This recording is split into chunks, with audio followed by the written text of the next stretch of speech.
Greetings, Guardians, my name is Bife here. So the seasonal story was left in a pretty low place thanks to the death of Amanda Holliday, but the very nature of Defiance is to be found in moments where we're downtrodden. In this final mission of the season, which has arrived at a moment of relative quiet, we now finally find a time and place to strike back. This all takes place in the Retribution mission, which sees us raiding the Shadow Legion's flagship and giving them what for, as vengeance for the death of Amanda Holliday. The Retribution mission starts in the helm, with Crow informing us that both he and Mara have found common ground. It's encouraging to see the two of them mending bridges, even if it's over something as grim as the death of a close friend. Their spirit may be frayed, but their resolve is not broken. They both came up with a plan to strike back at the Legion in a manner that they were sure to not expect. Mara and I have been talking, and we came to the same conclusion. It's time to act. The Witness sees our connection to each other as a weakness to exploit. It's counting on us not risking more lives in another attack. But if Amanda were here, I think she'd tell us it's time to play some offense. Mara's focusing all her energy directly through you, Guardian. We need you to blaze through the Ascendant Plane one last time. But it won't be without backup. We're all going. Mara says your power is strong enough to sweep us up in your astral wake. When you come out on the Shadow Legion flagship, we'll be right there with you. Lead the charge, Guardian. Let's finish what they started. So our plan is set. In spite of the danger, we're going to do exactly what the Witness doesn't expect. We're going to head to the Shadow Legion flagship and we're going to destroy it.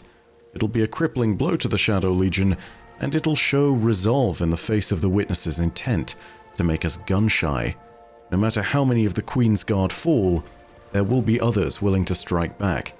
And this mission does not see us working alone, as Crow, Mithrax and Devrim Kay will be assaulting the vessel alongside us, and I'll be completely honest, sadly it didn't feel too eventful. Although my recording did prove that Mithrax is an absolute king.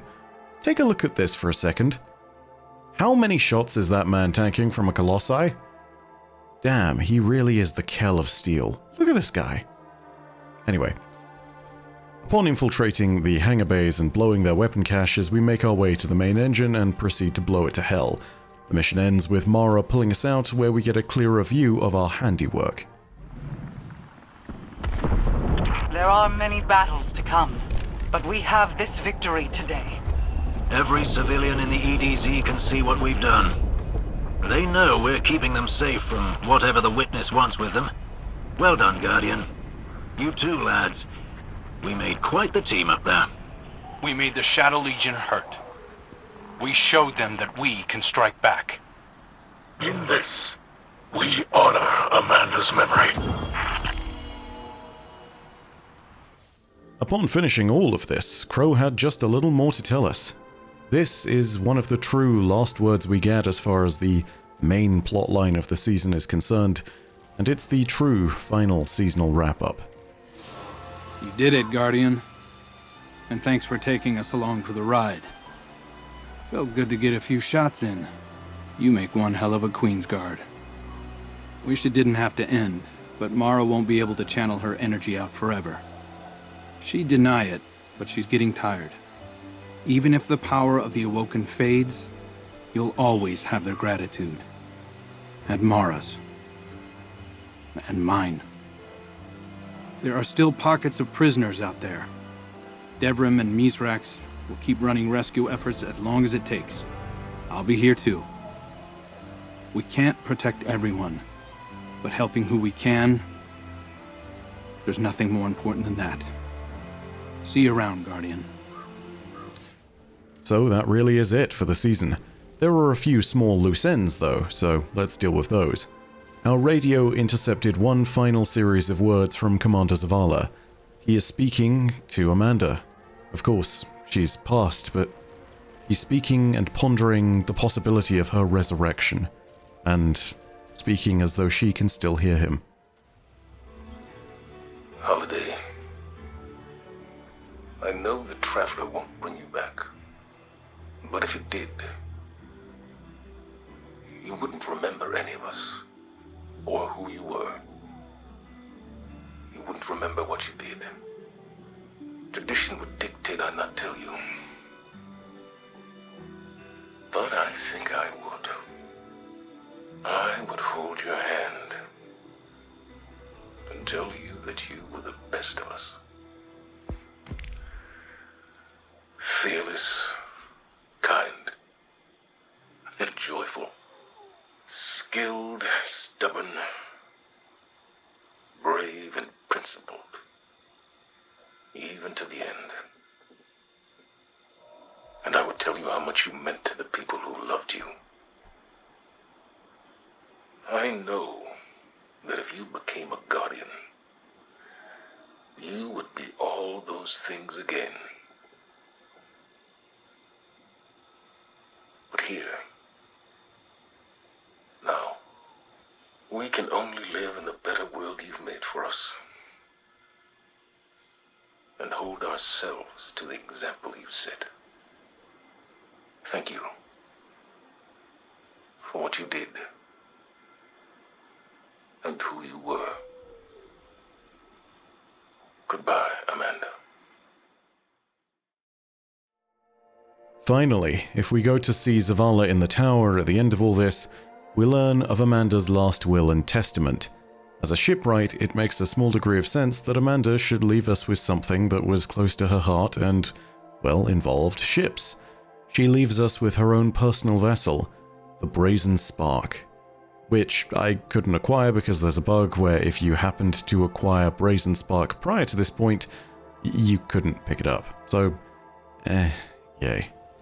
Anyway, this tells us, in its lore, a lot about some of the earlier days of a young Amanda as a pilot in training, and it reflects, yet again, the strength of her relationship as she developed through her early age with the Vanguard, with the Guardians, and in particular with Zavala. Her mentor's final words are actually the last thing I want to focus on, though. Zavala contemplated breaking the rules if Amanda did come back as a Guardian, and telling her about her past life. It's a sentimental touch for sure, but I think it goes to show how remarkable the situation is and how loved Amanda really was. Zavala doesn't break the rules for anyone. He didn't even break the rules for Cade. It's perhaps a reflection of what effect Amanda's death has really had on him. It's shaken him, obviously, and losing a friend that was so close is certainly nothing easy. But perhaps more importantly than all of that, it's shaken his faith yet again. He used to have faith in the light. He used to say that there were no exceptions to rules. And now he is straying from all the things that made him him. Because it seems as though at the end of this long road, the death and the failure of it all is too much. It's just enough. The commander's movements will matter in the future, that much is clear. But whether the faith he has in the light is to fray and waver in a manner that will lead to some kind of catastrophe is yet to be seen. In some of the later lore that we get from the very end of the season, Zavala is seeming to keep a hand on things, and he certainly seems to care, but it's definitely one of those moments at which you have to wonder whether this leads to a stranger path. I wonder if this is the final straw that makes Zavala finally accept Guardians who wield darkness. But that's all speculative, and that is all from me for now. If you enjoyed the video, go ahead and leave a like, and in the comments section today, tell me what you think of the final note of the season. I'm personally whelmed. There's really not much going on, but at this moment in time, it's also clear that we're waiting for the next big thing to happen, and this was always going to be the shortest of the seasonal narratives because, well, I mean, this is the season that follows a major expansion. So, you know, stuff's gonna happen. Either way, let me know what you think. Do you reckon that Zavala is gonna stray? Do you think that there's a possibility of him potentially wielding darkness in the future? And, of course, there is the real-life consequences of things. I still don't know what Bungie is going to do when everything that Lance Reddick has already recorded has been shown and used in the story. At that point, it's a very big question as to what happens. But, of course, know that as per usual, regardless of any of this, your viewership as always is quite enough for me. And that in the meantime, my name is Bife. Perodacia ad Astra. I'll see you, Starside.